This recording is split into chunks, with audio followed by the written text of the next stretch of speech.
Assalamualaikum warahmatullahi wabarakatuh. Ma'asyiral muslimin, pemirsa Namirah Media dan juga teman-teman, sahabat muslim yang dimuliakan Allah SWT. Semoga hari ini nanti puasa kita diberikan kelancaran oleh Allah Subhanahu wa taala. Kita akan melanjutkan perbincangan tentang pewahyuan Muhammad sallallahu alaihi wasallam. Bagaimana Nabi kita Muhammad sallallahu alaihi wasallam dalam kurun masa 23 tahun atau yang disebut Ibnu Abbas 22 tahun ya, 22 tahun 15 bulan itu ya. 22 tahun 5 bulan maksud saya. 15 hari masa penurunan Al-Qur'an itu, bagaimana Nabi kita menerima wahyu dari Jibril alaihissalam. Di dalam studi Al-Qur'an, jika kita membaca karya-karya besar ulumul Quran seperti Mabahith fi ulumul Quran atau Al-Burhan fi ulumul Quran atau Al-Itqan karya Suyuti ya, kita akan menjumpai keterangan-keterangan bahwa Nabi kita Muhammad sallallahu alaihi wasallam menerima wahyu dari Jibril. Ada kalanya Jibril alaihissalam berwujud asli, wujud malaki, jadi berwujud malaikat. Dan ini seperti kejadian yang pertama Nabi menerima wahyu surat atau 5 ayat dari surat Al-Alaq itu. Dan ini berat sekali bagi Rasulullah sallallahu alaihi wasallam karena dibutuhkan Nabi berada dalam suasana spiritual ya, mukasyafah ya, Nabi berada dibukakan indranya untuk berada dalam satu level ya, untuk bisa menerima perjumpaan dengan makhluk yang berada dalam dimensi yang berbeda. Dan ini berat bagi Rasulullah sallallahu alaihi wasallam. Sebab itu di dalam riwayat Bukhari tentang Bad'il Wahyi atau permulaan wahyu ini turun, dikisahkan Nabi sampai gemetaran, sampai keringat dingin, sampai ketakutan ya, antara percaya dan tidak percaya apa yang dialami beliau itu. Dan hadisnya panjang sekali. Hadis Aisyah yang menceritakan Rasulullah sallallahu alaihi wasallam the first encounter, pertemuan pertama bersama Jibril alaihissalam. Itu sungguh berat. Dimulai dari Nabi Muhammad sallallahu alaihi wasallam mula-mula sering mendengar sapaan ya Muhammad, ya Muhammad. Jadi seperti suara tanpa rupa ya.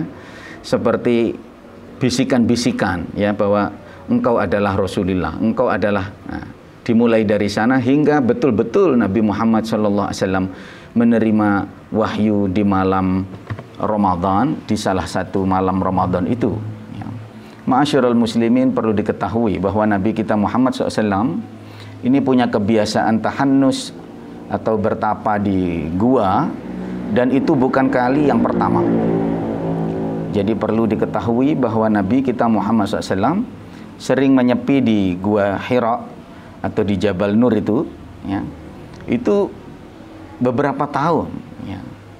Beberapa tahun sebelumnya sudah sering ke sana, dan Khadijah yang mengantarkan makanan ke sana. Jadi Nabi memiliki keresahan dengan kondisi masyarakat saat itu ya, sehingga beliau menyepi dan melakukan dalam tanda petik pertapaan ya, pertapaan untuk lebih intim dengan diri beliau ya, ingin berpikir ya, dan ingin mendapatkan pengalaman-pengalaman yang sifatnya sangat spiritual.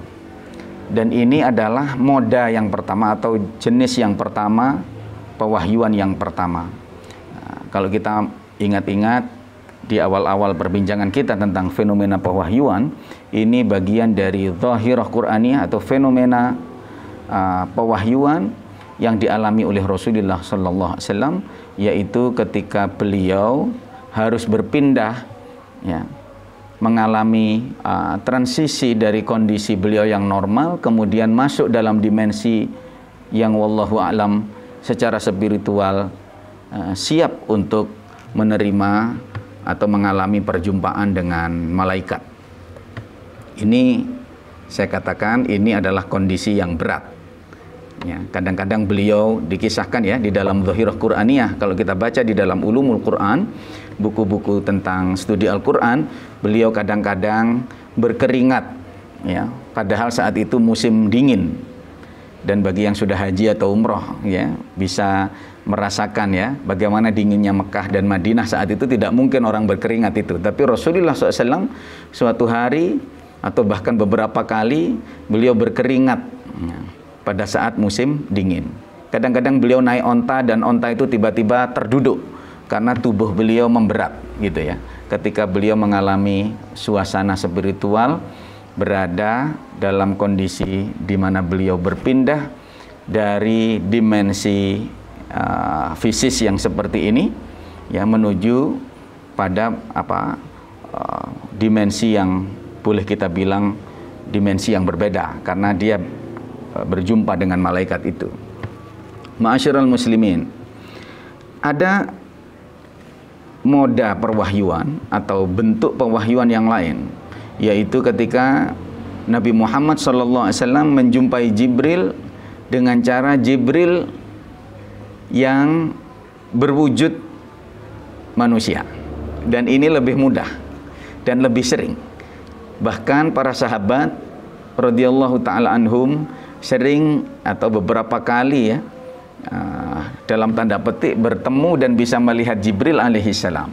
Ini misalkan di dalam hadis yang menceritakan bahwa suatu hari ya, Nabi Muhammad SAW didatangi seseorang yang sangat putih bajunya ya, kemudian sangat hitam rambutnya, la yura minhu atharus safar ya, dan tidak terlihat dari orang ini tanda-tanda dari perjalanan jauh. Ini sahabat-sahabat nggak ada yang kenal nih orang ini siapa, karena orang ini seperti tamu dari jauh yang kita bisa fahami bahwa di padang pasir, di perjalanan kondisi Madinah saat itu seharusnya kalau orang berjalan dari berasal dari perjalanan jauh tentu dia akan terlihat tanda-tanda bekas perjalanan ya. Tapi ini ada orang enggak. Ini ada orang bajunya putih bersih seperti enggak kena terpaan debu di padang pasir, rambutnya hitam ya. Dan enggak ada yang kenal. Tiba-tiba menghampiri Rasulullah SAW di tengah para sahabat. Dan orang ini bertanya kepada Nabi Muhammad SAW, mal Islam? Muhammad, apa Islam? Oleh Rasul SAW kemudian dijawab, al-Islam itu adalah kamu beriman kepada Allah, Rasulnya ya. Al-Islam itu rukun Islam itu ya, syahadat bahwa tiada Tuhan selain Allah dan Muhammad adalah Rasulullah atau utusan Allah. Wa antuqimas shalah, kamu mendirikan salat. Wa tu'tiz zakah, ya, membayar zakat. Wa tasum Ramadan, kamu berpuasa Ramadan. Wa tahujjal bait, dan kamu berhaji jika kamu mampu. Pada saat Nabi menjawab ini, orang asing ini kemudian menjawab, shadaqta, engkau benar. Ya. Ini sahabat-sahabat di sekitar itu sama heran. Orang ini kok aneh ya, dia bertanya tapi dia sendiri mengatakan engkau benar. Seharusnya kalau bertanya ini ya benar-benar nggak tahu. Ini seakan-akan orang ini kok kayak sudah tahu gitu. Kemudian orang ini bertanya lagi, mal iman, apa iman ya? Oleh Nabi Muhammad SAW dijawab, iman itu kamu percaya kepada Allah, percaya kepada nabi-nabi Allah, percaya pada kitab Allah, percaya pada hari akhir, percaya takdir ya, percaya hari kiamat ya, rukun iman kita yang 6 itu. Setelah dijawab, orang ini juga sekali lagi menjawab kepada Nabi, shadaqta, Muhammad engkau benar. Ini sahabat-sahabat terbelalak lagi, loh orang ini kok seperti mengetahui itu ya. Dan pertanyaan terakhir dari orang asing ini adalah mal ihsan, apa ihsan itu ya. Terus Nabi menjawab, ihsan itu kamu menyembah Allah, beribadah kepada Allah seakan-akan kamu melihat Allah atau merasa dilihat oleh Allah Subhanahu wa ta'ala. Kondisi yang seperti ini ya, Nabi menjawab seperti itu ya, dan sahabat heran. Ma'asyiral muslimin, ini hadis sangat terkenal sebagai hadis Jibril. Nah, ini kondisi di mana malaikat Jibril berwujud seperti manusia. Berwujud seperti manusia. Kemudian ketika orang ini pamit pergi, Nabi mengatakan itu tadi adalah Jibril. Atakum yu'allimukum dinakum, yang datang ingin mengajari kalian Islam ya, mengajari kalian agama kalian. Ma'asyiral muslimin, kita akan melanjutkan perbincangan ini di sesi perjumpaan bincang pendek Ulumul Quran selanjutnya. Tapi kita tahu tadi bahwa perjumpaan atau pewahyuan terjadi dengan cara Rasul yang berpindah ke dimensi malaikat, kadangkala malaikat yang berpindah dimensi menjadi wujud manusia, dan ini lebih ringan. Semoga bermanfaat. Wassalamualaikum warahmatullahi wabarakatuh.